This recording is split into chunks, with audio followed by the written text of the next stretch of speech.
তো আমি ছাড়া মনে হয় সবারই খাওয়া হয়ে গেছে এই ভাইরাল ডিম রেসিপিটি। শুধুমাত্র আমিই খাই নাই বা আমিই সারি নাই, তো ফেসবুকে আপলোড করি নাই ভিডিওটা।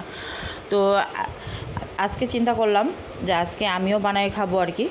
তো যেই কথা সেই কাজ। তো এখানে ডিমটা সিদ্ধ বসিয়ে দিয়েছিলাম 2-1 চিমটি লবণ দিয়ে। তো এখানে 2-1 চিমটি লবণ দিয়ে সিদ্ধ বসিয়ে দিলে আর কি তো ডিমের খোসাটা খুব সুন্দরভাবে ছাড়ানো যায়। তো ডিমটাও কিন্তু সিদ্ধ হয়ে গেছে, 10 মিনিট হয়ে গেছে। তারপরে তো সালাদের জন্য যে আইটেমগুলো আমি নিয়েছি, শসা, গাজর, লেবু, টমেটো, ধনেপাতা, কাঁচামরিচ, তো এগুলা দিয়েই কিন্তু আজকে সালাডটা তৈরি করে নেব। তো এখানে আমার ঘরে আজকে কাসুন্দি ছিল না, তো এখানে আমি সরষা বেটে নিজের হাতে কাসুন্দিটা তৈরি করে নিয়েছি। তো সেইটা দিয়ে দিলাম। আর হচ্ছে এখানে দিয়ে দিলাম তো ম্যাগি মশলা একটু স্বাদ বাড়ানোর জন্য। তারপরে দিয়ে দিলাম টমেটো সস, তারপরে দিয়ে দিলাম তেঁতুল চাটনি।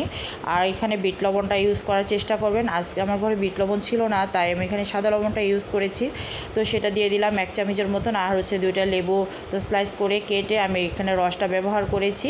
তো এই তো খুব সুন্দরভাবে চটকিয়ে মেখে নিচ্ছি। তো এত বেশি মজার হয়েছিল এই ডিম রেসিপিটি, তা বলার বাইরে। আসলে আগে কেন খাইনি সেটাই মিস করেছি। তো সবারটা দেখে দেখে আজকে চিন্তা করেছিলাম তো বিকেলের নাস্তার জন্য এই আয়োজনটা করে নেব।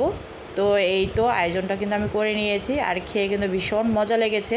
তো খাওয়ার সময় কারো কথাই কিন্তু মাথায় থাকে না কে খাবে কে খাবে না। তো এই রেসিপিটি এত ভীষণ মজার হয় আর কি।